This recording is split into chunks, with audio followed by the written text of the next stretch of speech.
agak sedikit darurat. Hari ini saya hosting dari Tampa, Florida.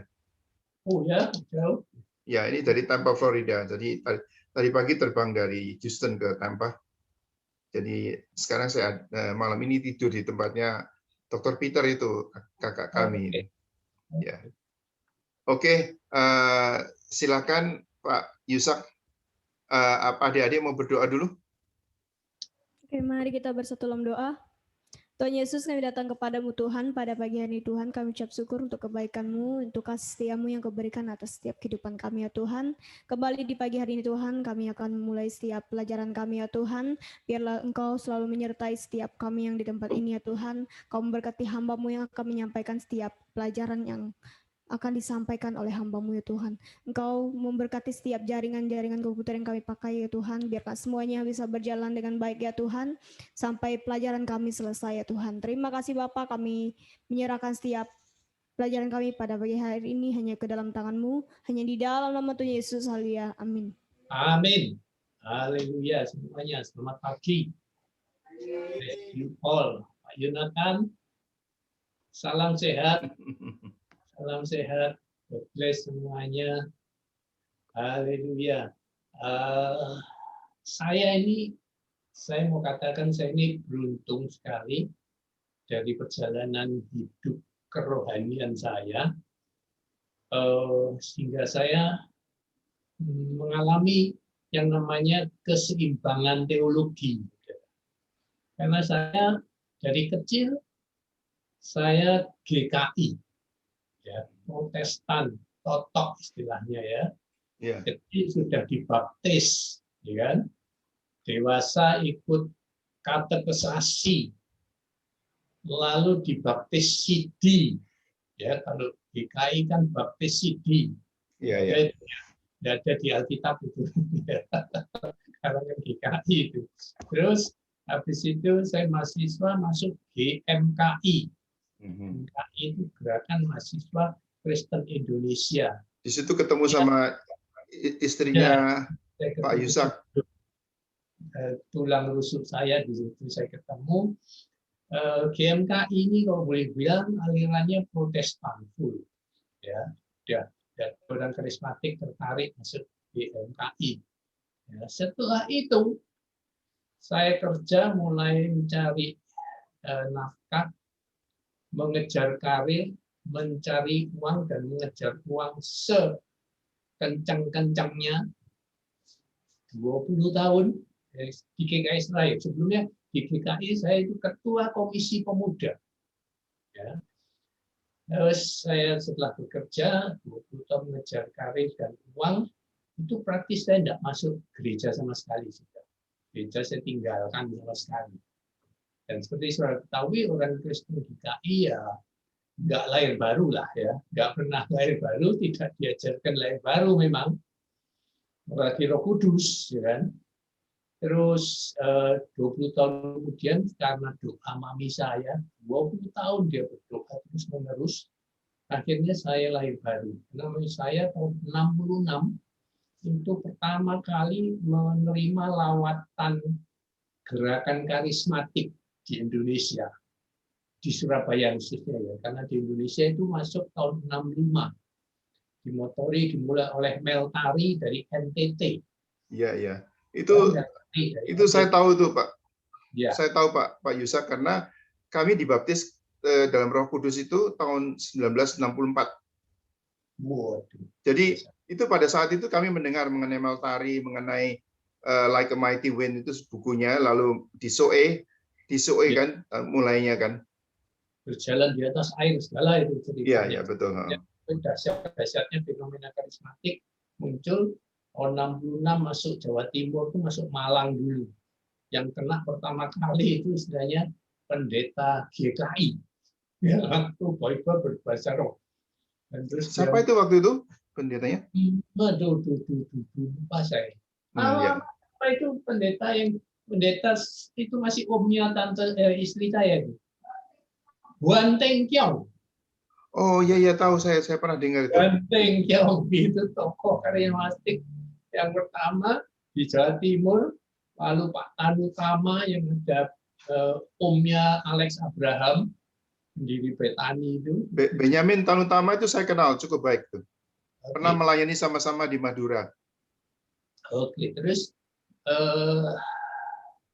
mami saya 66 menerima baptisan Roh Kudus dengan segala karunia Roh Kudus yang lain. Dia berbahasa rohnya indah sekali. Sekarang tidak ada yang seperti itu. Bahasa roh sekarang sudah berubah menjadi kaset bio yang cuman kuraba gitu aja sekarang ini. Bahasa rohnya lain sekali. Dulu indah sekali dan selalu diterjemahkan. Sekarang tidak ada lagi itu, hilang. Terjemahan itu hilang. Saya sangat anti waktu itu. Menurut pemikiran logika saya orang pendidikan, itu orang yang kemasukan Roh Kudus itu seperti trans.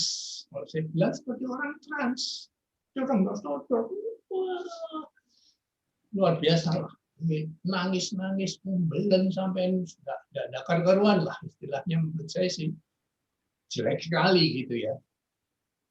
Tapi 20 tahun kemudian, tahun 86 baru saya bertemu pribadi dengan Tuhan Yesus Kristus.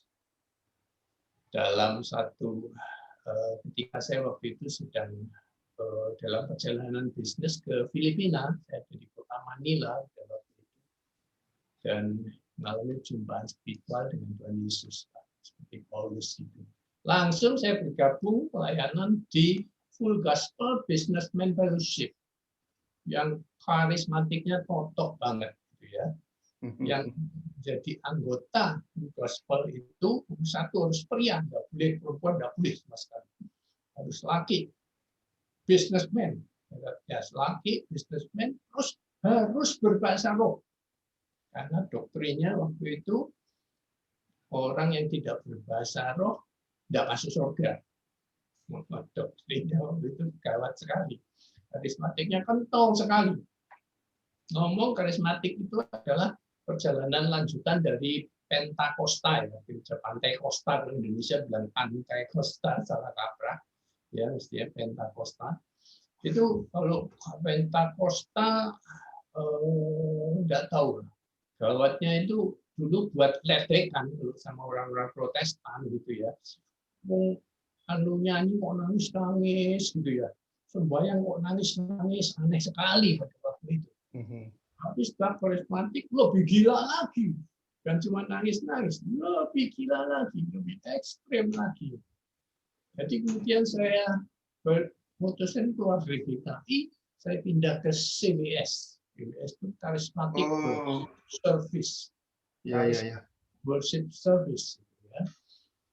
Terus saya saat itu sedang masih berbisnis, tapi ada teman full gospel yang ngajak saya, ayo sekolah Alkitab.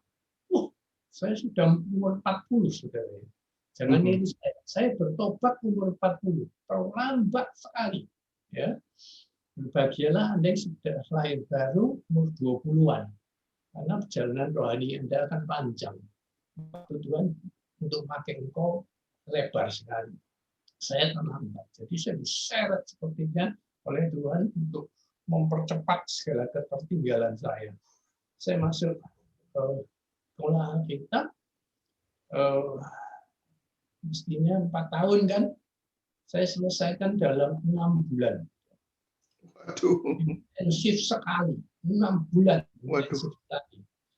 1 tahun baru di graduate setelah itu. Oke. Setelah itu saya ini melapor ke pendeta di CWS, saya bilang, saya ini sedang sekolah Alkitab. Saya kepingin full time kalau sudah lulus. Oke, tidak ditanggapi sama sekali. Setelah saya lulus, saya laporkan ke pendeta saya juga. Itu pertama kali saya dengar satu gereja memanggil pendetanya pastor. Tidak ada di dunia karisma Protestan dan gereja manapun belum ada yang pastor panggil pendeta. Pastor itu baru CBS pertama kali di Indonesia. Itu pendetanya Suwandoko bukan? Betul. Oh, betul. Ya. Suwandoko CBS. Terus dia pendiri CWS dan GSJA. GSJA bukan pendiri, dia ketua sinode. tapi kok CWS itu dia pendirinya. CWS dulunya semacam persekutuan, zaman karismatik itu persekutuan, wah merajalela luar biasa, ngalahin gereja istilahnya, dan nyedotin, wah betul-betul nyedotin orang Katolik dan Protestan itu dibawa semua masuk ke karismatik itu lewat persekutuan ya. Karena waktu itu ada doktrin gereja adalah Babel. Gereja adalah Babel. Jangan mendirikan gereja, jangan ikut-ikut gereja. Persekutuan doa pada waktu itu andalannya untuk beribadah dan mempraktekkan segala fenomena Roh Kudus tadi itu. Nah, lalu setelah saya lulus, saya lapor ke pastor saya bilang sudah lulus, saya siap full time. Gak ditanggapi sama sekali. Sama sekali tidak ada komentar, gak ditanggapi. Lalu ada teman saya, Pak Andoyo Gunawan, sama-sama di Full Gospel. Kita dari awal sekali Full Gospel, dari masuk sebagai member biasa sampai jadi pengurus sampai pengurus pusat di National Board. Pak Andoyo waktu itu wakil ketua Full Gospel Indonesia, saya sekretaris nasionalnya. Lalu Andoyo mengajar juga. Pak Andoyo mengajar di sini, Pak. Oh gitu, Andoyo Gunawan. Iya. Oke, good. Itu banyak teman bilang kembaran saya.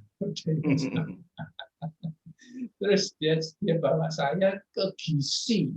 Saya tidak tahu Gizi, saya tahunya STT-nya ya, harus itu. Gizinya saya tidak tahu. Tapi ternyata nama saya sudah dilaporkan sama dosen-dosen di Harvest itu.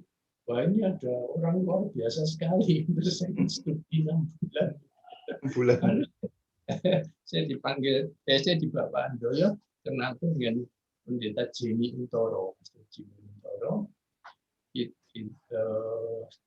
apa istilahnya, saya dikenalin, mungkin 10 menit ngomong-ngomong, terus dia bilang, Pak Yusuf, mulai besok masuk aja di gereja, langsung jadi full time. Ya. Saya nggak kenal sama sekali, Gizi masih baru sama sekali, Gizi masih belum dikenal, belum berkibar sama sekali.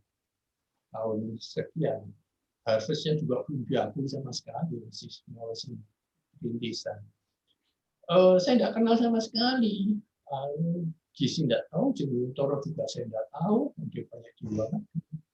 Lalu saya pamit kan sama teman-teman Full Gospel, saya sekarang mau full time masuk gereja Gizi. Wow, udah kaget karena di Full Gospel itu doktrinnya sih. Iya. Pendeta nggak boleh. Jangan jadi pendeta. Iya. Jangan pola kita. Bukannya jangan sama sekali. Karena kamu nanti jadi ahli Taurat. Nah, banget doktrinnya ya. Jadi semua di sana itu main khotbah, sudah tidak pakai sekolah-sekolah, pimpinan Roh Kudus sepenuhnya. Saya kok meragukan. Karena sekali lagi orang-orang teman GKI saya bilang gini loh ya, orang-orang karismatik itu katanya kalau khotbah di bawah pimpinan Roh Kudus sepenuhnya, dia hanya ngomong apa yang Roh Kudus omongkan. Jadi gimana kalau Roh Kudus lagi diam, gimana bisa khotbah enggak orang karismatik? Jadi ledek gitu. Kalau kita kan enggak, kita sekolahan kok. Kita sekolah tahu betul dan teologi. Ya khotbah setiap saat ya bisa. Dan beda itu mulai masuk ke kehidupan rohanian saya. Lalu teman-teman bilang, waduh, hati-hati loh, Pak, nggak salah masuk itu. Kenapa? Gizi itu gerejanya anak muda. Anak muda, saya sudah termasuk senior, gitu ya. Saya tadi bertempat 40 ya, umur 40 ya. Saya sekolah melayani 10-12 tahun di gospel, terus saya masuk sekolah kita, lulus itu saya SD, itu umur 50. Waktu gabung Gizi itu 50, umur 50 sudah baru jadi full timer, saudara. Besok saya tinggalin sama sekali, saya full time umur 50. Di orden langsung jadi pendeta juga umur 51. Jadi terlambat sekali, jangan niru saya. Saya terus master sampai doktor itu umur 60 saya baru lulus doktor. 60 karena sudah pelayanan jadi waktunya tidak bisa banyak, tidak bisa studi. Jadi saya tahu betul segala ciri khas doktrin teologi dari Protestan, PKI sampai ke karismatik saya tahu, bukan sebagai pengamat dari luar, tapi sebagai orang dalam yang tahu betul gitu ya, seruannya masing-masing. Dan ngomong-ngomong, DC itu bukan termasuk karismatik, tapi Injili ya. Kalau seharian denominasi itu Injili. Kalau ditanya apa Injili? Injili itu boleh dikatakan adalah tengah-tengah antara karismatik dan Protestan, seimbang di tengah. Tidak kebetulan gabung di DC. Jadi cocok sekali saya dengan doktrinnya karena ini seimbang, bahwa ekstrem sekali karismatik, nggak ekstrem juga Protestan. Protestan kan tidak ada Roh Kudus, tidak ada nabi, tidak ada rasul, semua itu sudah tidak ada. Kalau GKI ya kan, baptisnya sudah percek, ya kan, tidak lahir baru, tidak mengajarkan perburuan. Lalu sebaliknya karismatik sangat menekankan Roh Kudus, perburuan dan sebagainya, lahir baru. Sampai syarat masuk surganya ditambahin jadi bahasa roh, harus bahasa macam. Ya, itu ekstrem yang lain. Nah, jadi kemudian saya ngerti betul yang namanya teologi keseimbangan secara alamiah, gitu ya, karena perjalanan hidup saya itu. Karena itu saya suka mengkritik dua-duanya, Protestannya dan karismatiknya, ekstreman mereka. Itu saya suka ngeritik sebetulnya karena banyak yang lemah dasar Alkitabnya. Kalau orang karismatik itu lebih percaya pada katanya ya suara Roh Kudus daripada Alkitab. Roh Kudus bilang A, walaupun Alkitab bilang B, mereka ikut Roh Kudus. Di situ kesalahannya, sebab tidak mungkin Roh Kudus dan Alkitab bertentangan. Yeah. Bahkan Alkitab mengatakan kalau ada suara katanya dari Roh Kudus, penguatan dan sebagainya, cek di Alkitab, ya Pak, harus dicek di Alkitab, dikonfirmasi apa betul sesuai Alkitab. Kalau tidak sesuai, bukan Roh Kudus. Karena soal dengar Roh Kudus itu lebih banyak soal perasaan, kan? Itu satu yang tidak bisa diukur. Saya merasa mendengar Roh Kudus. Itu lebih tepat sebenarnya daripada orang yang mengatakan "Thus says the Lord". Itu terlalu ekstrem, saya pikir. Apa anak-anak nggak ngerti itu "Thus says the Lord". "Thus says the Lord" itu begitulah kata Tuhan. Ya, jadi, dengan kata lain, tadi malam, terus setelah itu disambung tadi malam Tuhan berbicara. Wah, ini ngeri. Itu terlalu dilebih-lebihkan. Belum tentu. Makanya orang GKI-nya kemudian meledek, hati-hati, suka itu suara dengar Roh Kudus itu bisa juga roh jahat, dulunya ngomong. Nah, itu ada betulnya. Ada betulnya. Seringkali kita yang ekstrem-ekstrem itu mendengar mendapat insight.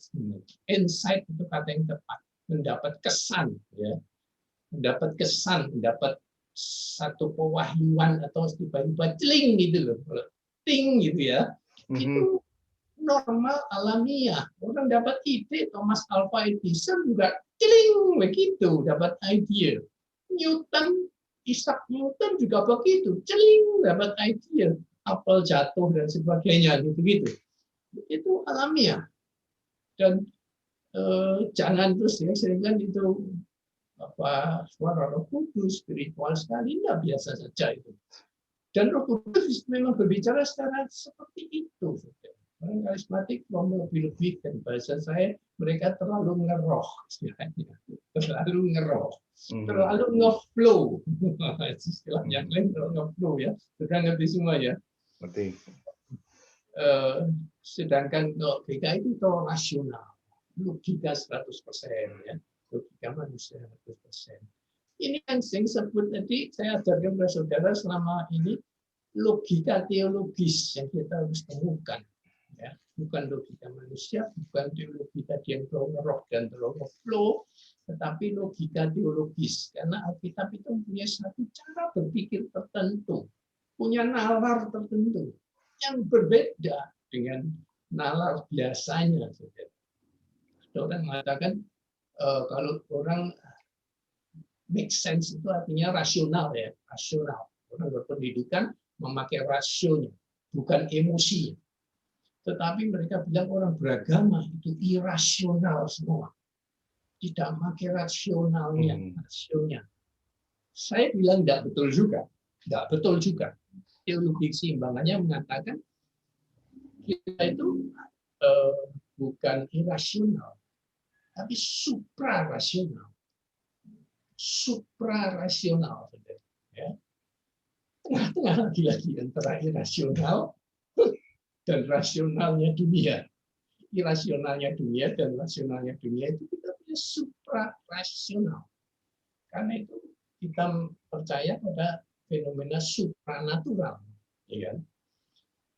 Bukan sekali lagi balik ke bagian supranatural. Namanya supranatural itu seperti miracle, mujizat, gitu ya. Itu salah satu definisi sederhananya adalah satu kejadian yang melawan hukum alam. Kalau hukum alam begini, ini bertentangan. Itu mujizat. Salah satu definisinya melawan hukum alam.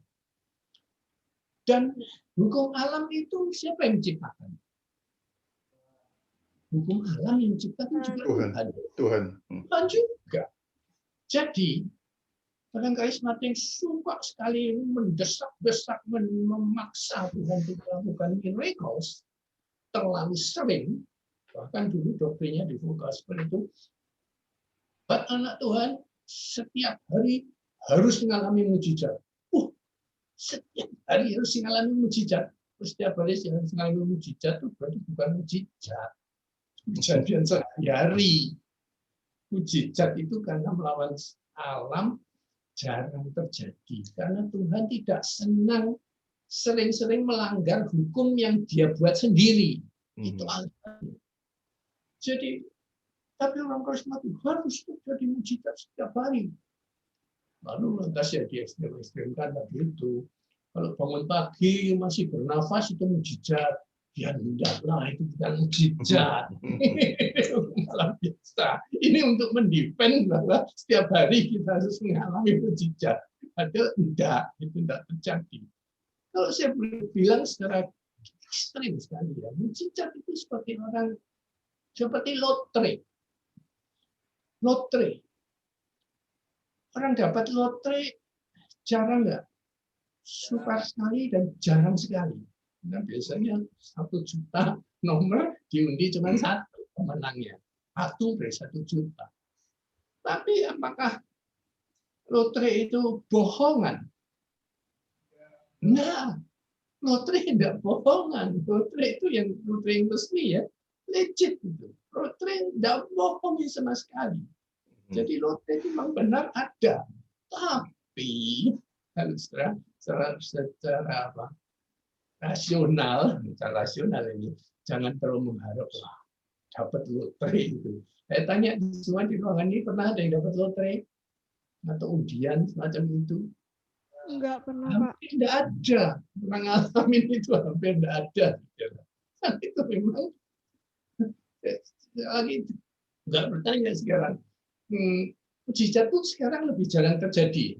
Betul ya, dibanding 20-30 tahun yang lalu ketika karismatik sedang marak-maraknya itu banyak mujizat, sekarang lebih jarang terjadi. Itu faktanya. Mengapa? Karena zaman karismatik masih baru berkembang itu, seperti bangsa Israel yang keluar dari Mesir. Tuhan harus terus-menerus membuktikan dengan mujizat bahwa itu dia Allah yang nyata, yang real, yang punya kuasa dahsyat, yang bisa membuat mujizat apapun juga. Masih mentah, masih bayi harus diberi mujizat supaya percaya.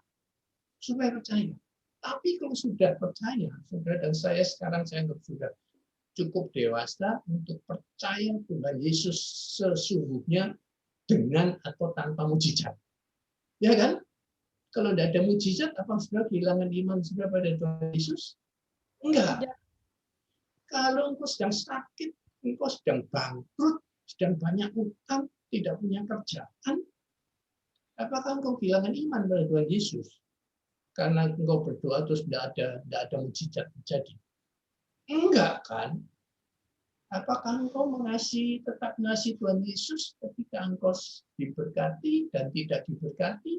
Apakah itu masih mempengaruhi kasihmu dan perasaanmu sama Yesus? Banyak yang pengaruh sekali.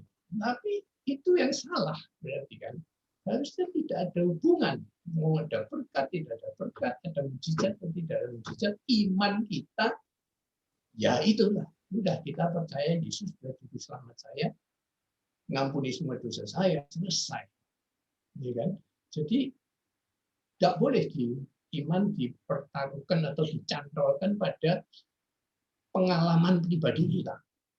Nah, ini yang ditentang oleh reform khususnya ya. Reform itu termasuk Protestan, Calvinis segala macam itu. Ini yang ditentang oleh reform bahwa di reform tidak boleh orang kesaksian. Sebab kesaksian lebih sering menyesatkan daripada tidak. Kenapa?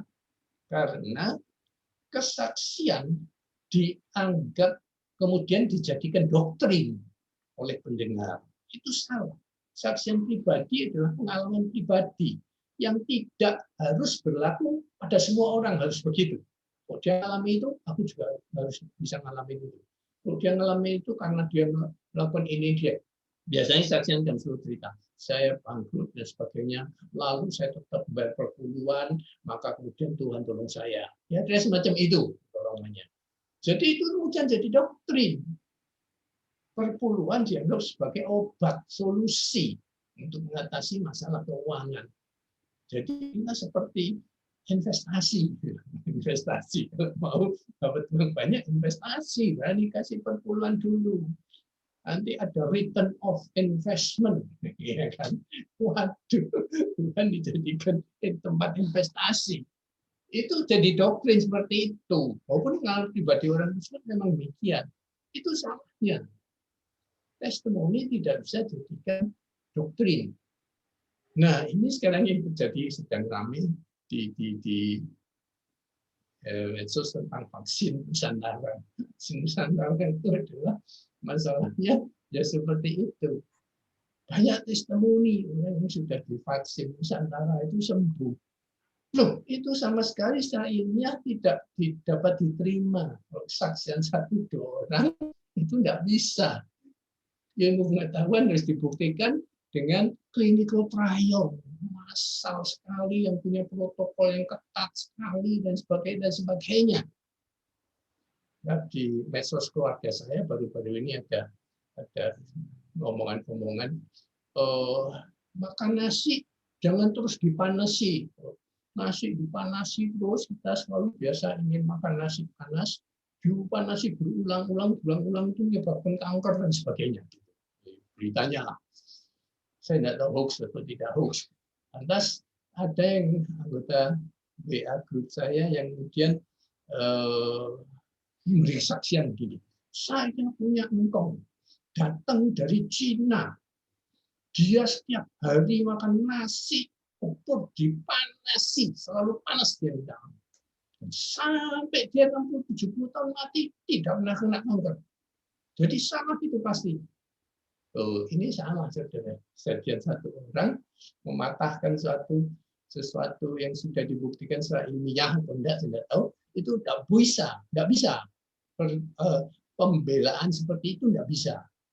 Itu gampangnya gini. Ilmu kedokteran, ilmu pengetahuan sudah dengan boleh dikatakan pasti membuktikan, mengatakan bahwa rokok menyebabkan kanker. Itu sudah diterima. Bukti-bukti ilmiah sudah terlalu banyak. Lalu Anda tidak bisa bilang, engkong saya 30 tahun merokok, tidak kena kanker. Nggak bisa, saudara. Karena itu statistik. Statistik.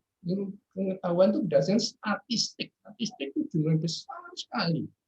Jadi kalau dokter mengatakan rokok menyebabkan kanker, itu sebenarnya dari 100 orang yang merokok, 60% kena kanker.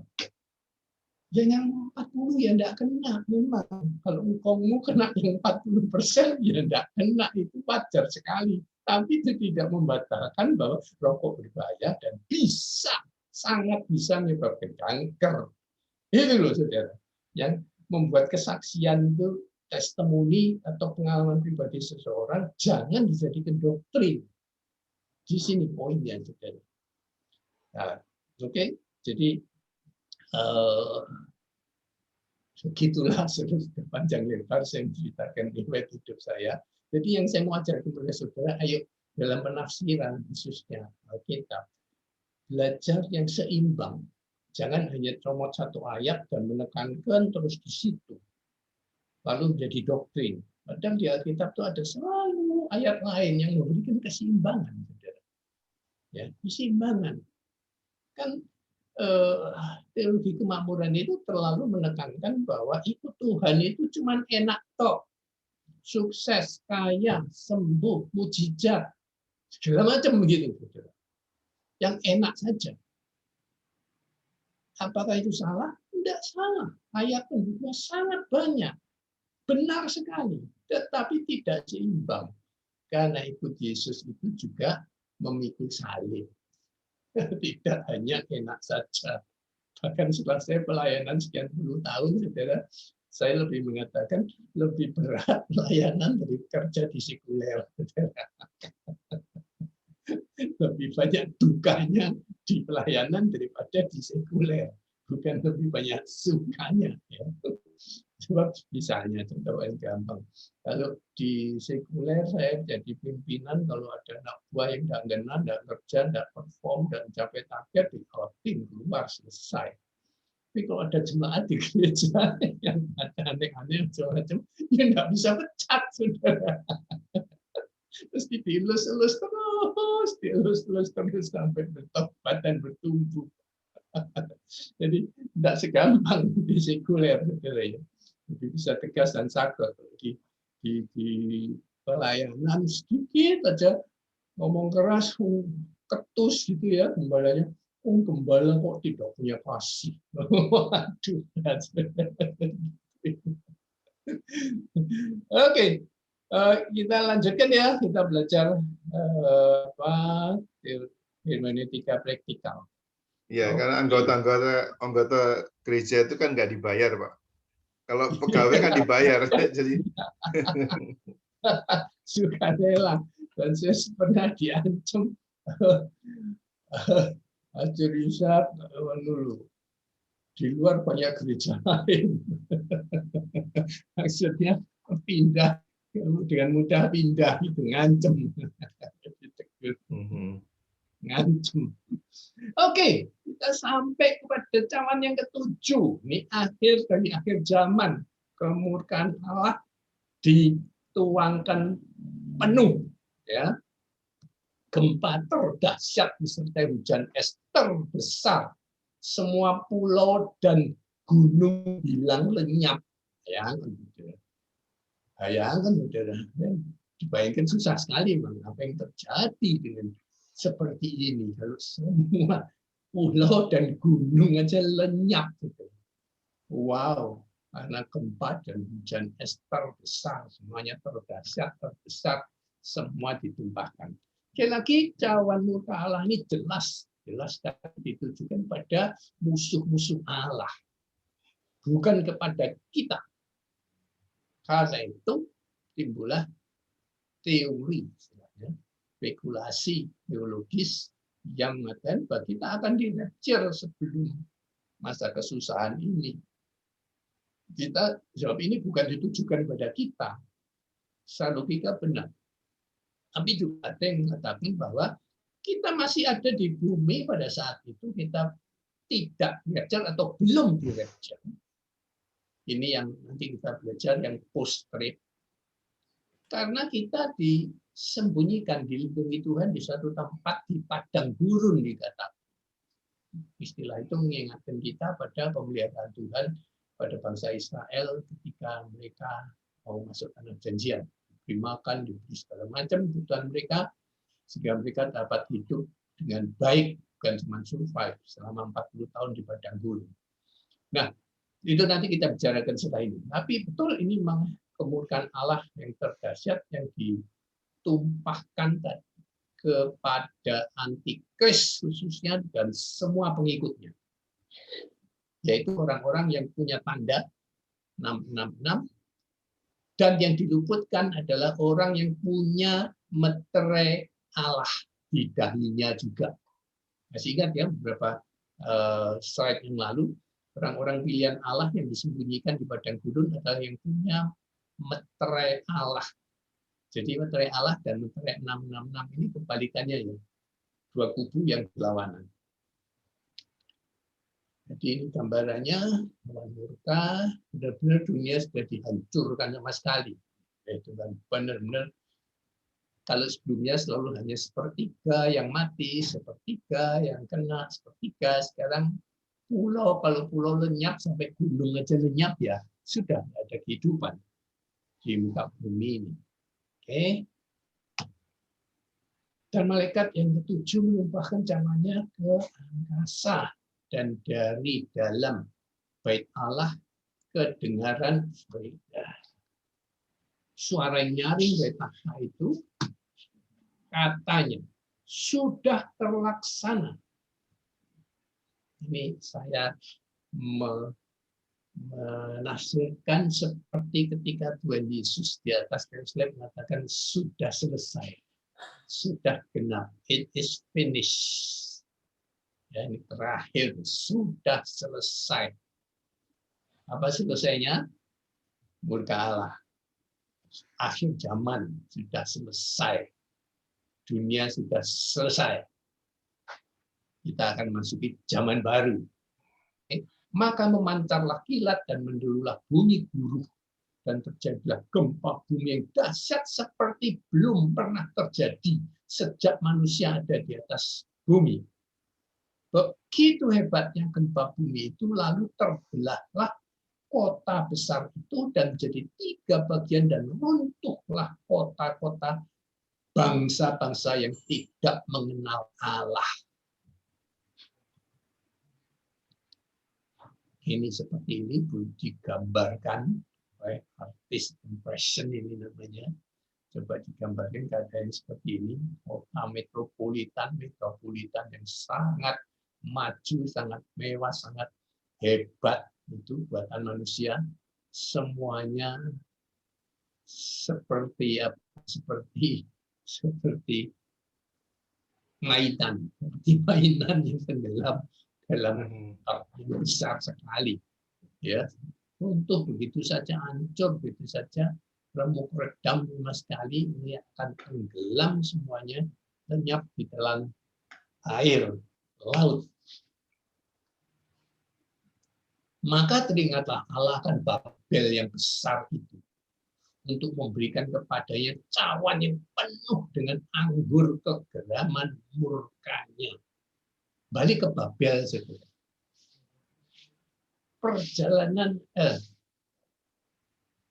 penciptaan di Kejadian itu Taman Eden sampai sekarang diketahui ada di Babel. Babel itu Irak sekarang. Itu dari sungai.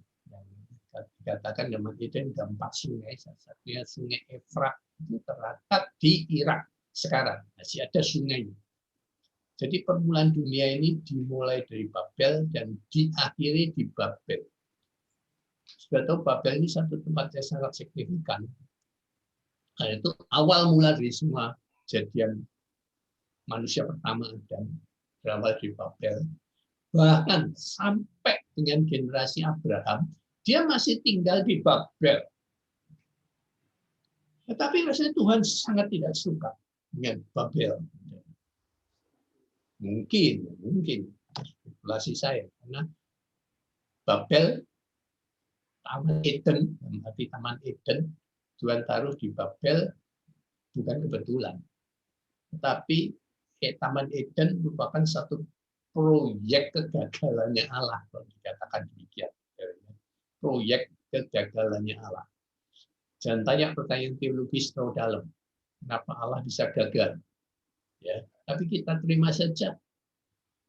Bahkan Tuhan Yesus saja, realitanya saja.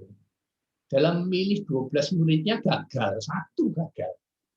Ya, kenapa bisa seperti itu? Saya percaya Tuhan sudah tahu untuk kejadiannya. Taman Eden juga Tuhan sudah tahu nanti akan Adam dan Hawanya akan jatuh dalam dosa, tergoda oleh iblis. Tuhan Yesus juga tahu bahwa Yudas nanti akan mengkhianati dia. Tapi kalau Yudas agak sedikit dapat dijelaskan. Yudas memang dipakai Tuhan dalam sejarah penyaliban. Sebab kalau tidak ada Yudas, Tuhan Yesus mungkin tidak jadi disalib. Dialah yang menyerahkan Yesus kepada tentara Romawi untuk disalib. Jadi ada perannya memang. Sampai ada apa istilahnya, omongan orang yang mengatakan Yudas itu berjasa sekali.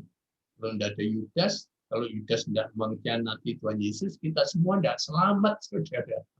Terima kasih sama Yudas sudah mengkhianati Yesus dan menyerahkan untuk disalib.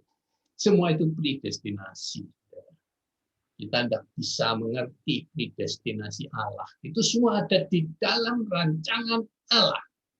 Itu saja yang kita cukup menerimanya dalam iman. Tidak rasional, tidak irasional, tapi suprarasional. Ini logika Alkitab. Sekali lagi logika teologis yang harus kita terima dan belajar.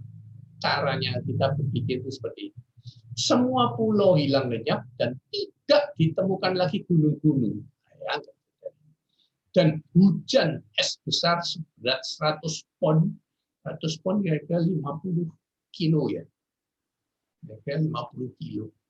Jatuh dari langit menimpa manusia dan manusia menghujat Allah karena malapetaka hujan itu, sebab malapetaka itu sangat dahsyat. Di semua orang yang kena ini adalah orang yang sangat membenci Allah. Jangan heran, walaupun sudah dikasih murka Allah dengan tujuan supaya bertobat, kesempatan terakhir untuk bertobat, mereka tetap menghujat Allah. Ya, sekali lagi saya takut bahkan kalau antikris dan kawan-kawannya bertobat. Saya takut, saudara. Kita akan hidup bersama mereka di surga kalau mereka bertobat. Lebih baik udah jangan bertobat lah. Udah dihancurin aja, dibinasakan, sudah selesai. Udah sangat layak, ya, sepantas-pantasnya. They deserve it. Oke. Nah, kemudian setelah itu kita akan bicara sekarang tentang zamannya sudah kejadian-kejadian urutannya semua sudah belajar. Sekarang kita membahas menuju ke rapture-nya. Saya mau menuju ke rapture-nya. Untuk berbicara membahas tentang rapture, kita harus tahu dulu masa tribulasi dapat dibagi dua, yaitu masa kesusahan atau tribulation dari sangkakala 1 sampai sangkakala ke-6. Ya, lalu masuk masa kesusahan besar mulai dari zaman murka Allah 1 sampai dengan kawan ke-7. Ini sekali lagi masih terdapat perbedaan. Ada yang mengatakan masa kesusahan dimulai sejak materai yang pertama. Ya, sejak materai pertama.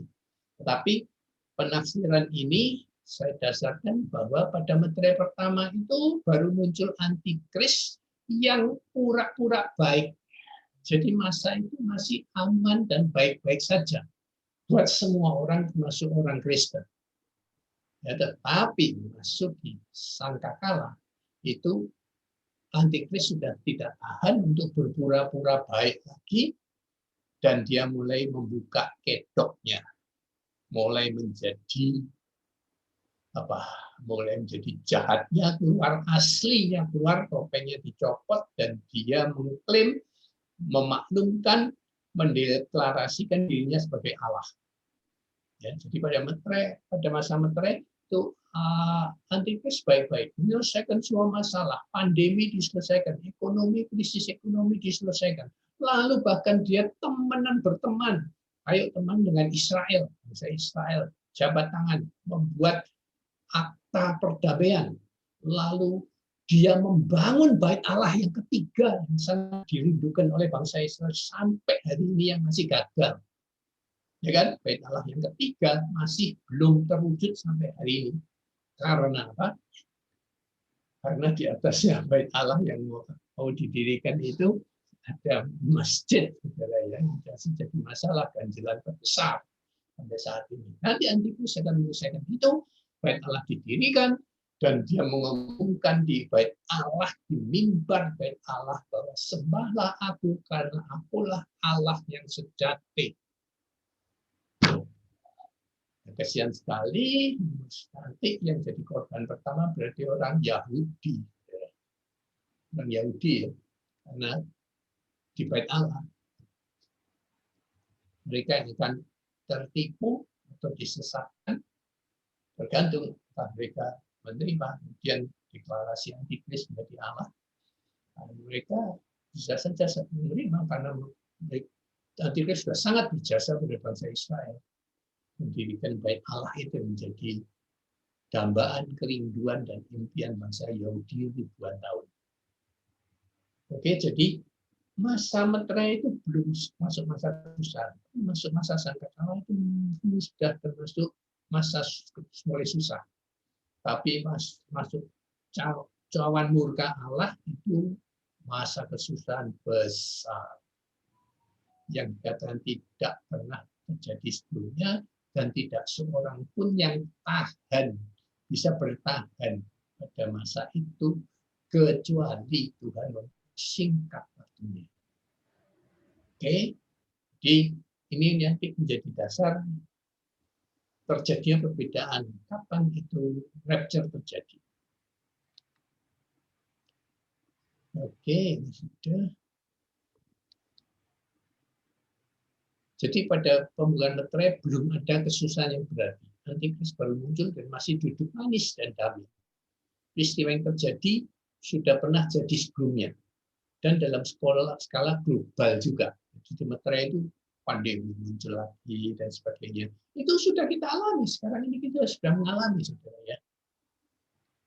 Skala global juga kita sudah mengalami. Sekarang ini pandemi ini sudah global. Karena itu banyak sekali yang menafsirkan salah. Bahwa sekarang kita sudah masuk Mettray keempat, kelima dan sebagainya, di mana dikatakan ada gempa, ini ada pandemi yang global sifatnya. Nah, kita sudah mengalami sekarang. Saya katakan belum, karena Mettray pertamanya saja belum, saudara. Apa Mettray pertama? Masih ingat apa yang terjadi ketika Mettray pertama dibuka? Antikris. Ya, kuda putih muncul.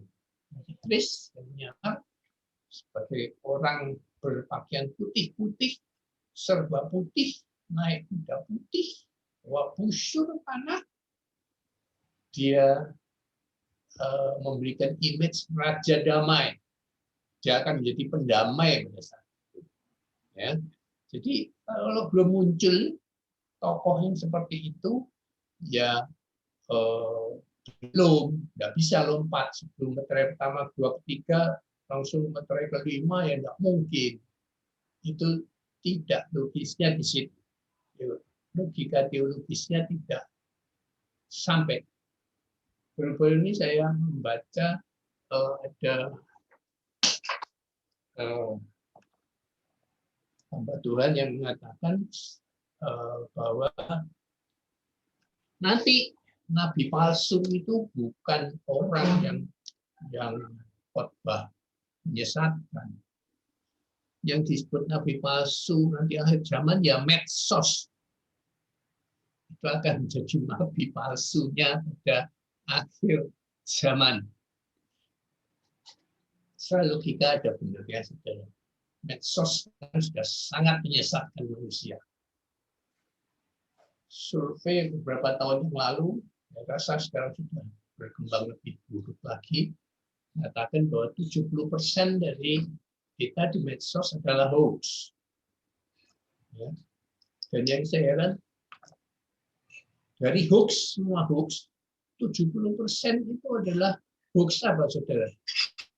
Saya pikir dia hoax politik, orang politik kan tukang bohong, lalu macam-macam lah hoax, agama dan sebagainya, ya, yang menyesatkan. Tapi enggak, ternyata hoax yang paling banyak di medsos sekarang ini adalah hoax tentang kesehatan. Apalagi pada masa pandemi ini, saudara, semua orang sama sekali bukan pakar mengeluarkan pandangan dan pendapatnya yang sangat ilmiah. Jadi ya kacau gitu. Dan apa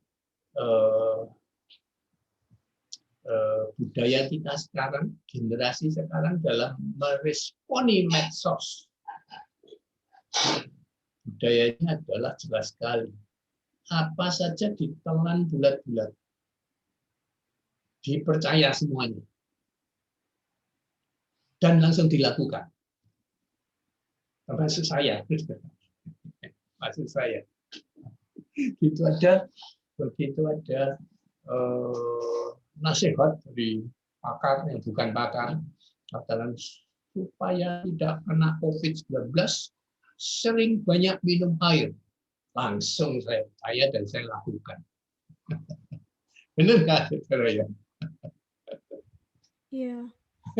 Yang sederhana seperti itulah maksudnya. Apa saja loh. Vitamin C mencegah COVID, gitu ya. Yang jelas salah kalau mengatakan vitamin C dosis tinggi bisa menyembuhkan COVID, itu salah. Tapi kalau vitamin C dosis tinggi bisa meningkatkan kekebalan sehingga Anda terhindar dari COVID-19, itu langsung ditelan. Ada dasar medisnya juga begitu, ya. Langsung kita beli Enervon C, tiap hari kita minum Enervon C. Seperti itu, saudara. Perilaku seperti itu lazim sekali, normal sekali, dan tidak ada yang merasa salah. Dan respon budaya semacam inilah yang nanti akan dimanfaatkan oleh antikris. Saya tidak akan heran kalau antikris nanti memakai medsos, itu sudah pasti. Dan dia menyiarkan, membagikan semua kesesatan melalui medsos. Karena orang sekarang mudah sekali disesatkan oleh medsos. Mudah sekali. Benar nggak? Sangat mudah. Semua diterima bulat-bulat begitu saja. Jadi ada benarnya mungkin antikris nanti akan menggunakan nabi palsunya yang namanya medsos. Karena dia yang akan nanti menguasai medsos sepenuhnya, istilahnya tidak ada yang bisa memasukkan informasi ke medsos kecuali kelompok mereka. Kalau sekarang ini kan tadi medsos saya bilang 70% hoax, berarti ada 30% yang benar, yang ilmiah, yang dapat dipertanggungjawabkan. Masih ada 30%. Tapi nanti tidak ada lagi. Semua sudah diprogram demikian rupa antikris sehingga semua kesesatan full. Tidak ada yang counternya, nggak ada. Yang mengcounter berita salah itu dari kelompok orang yang tahu kebenaran. Kalau bicara agama juga para hamba Tuhan yang meluruskan doktrin-doktrin yang salah, itu sudah tidak ada pada waktu itu. Semua sudah dibelenggu, dirantai oleh antikris, sehingga hanya suara dia saja yang menyesatkan kita semua. Dalam pemikiran seperti itu mungkin sekali terjadi. Ya, sekali lagi, nabi palsu ditafsirkan sebagai simbolis. Nanti penggunaannya media sosial, dan itu sangat mungkin, sangat masuk akal. Oke, jadi pertanyaannya sekarang, apakah rapture terjadi sebelum masa kesusahan, di tengah-tengah masa kesusahan, atau sesudahnya semuanya. Ya. Kalau sebelum itu, jadi sebelum meterai sama sekali, meterai pertama belum dibuka pun, Antikris belum muncul, kita sudah di rapture. Itu kubu pre-trib. Kubu pre-trib. Yang mengatakan rapture akan Tuhan lakukan sebelum masa akhir zaman. Jadi sebelum kita masuk akhir zaman, kita sudah diangkat. Lalu ada yang mengatakan, ayatnya semua nanti kita bahas, dan semua punya ayat pendukung yang sangat kuat. Karena itu masih sekarang berimbang perdebatannya. Mana yang benar masih belum final. Ada yang mengatakan di tengah-tengah, hanya masa kesusahan, di mana ayatnya mengatakan masa kesusahan begitu besar sehingga tidak ada seorang pun yang sanggup bertahan. Karena itu Tuhan memutuskan anak-anak pilihannya akan diangkat di tengah-tengah masa kesusahan itu. Karena ya, orang yang sungguh-sungguh ikut Tuhan semua nggak bertahan, semua kalah, semua kalau nggak ikut Antikris ya dibunuh, ya kan kesian. Berarti di tengah-tengah. Tapi ada yang mengatakan ini kelompok yang sangat militan. Kita ini laskar Kristus dan selamanya sampai akhir zaman kita harus menjadi tetap laskar Kristus. Kita adalah penentang antikris pada akhir zaman. Karena pada akhir zaman semakin sedikit orang yang berani menentang dia. Kalau tidak ada yang menentang dia, wah dia makin merajalela. Dan kedua, itu alasan pertama, kita harus berdiri tegak, teguh melawan antikris dan menguatkan saudara-saudara iman yang mulai lemah, mulai terpengaruh oleh antikris. Itu tugas dari kita.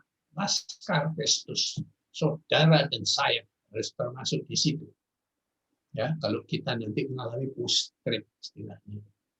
Dan ketiga, post-trib percaya bahwa penginjilan terbesar, justru tuaian terbesar ya istilahnya, tuaian terbesar justru terjadi pada masa akhir zaman.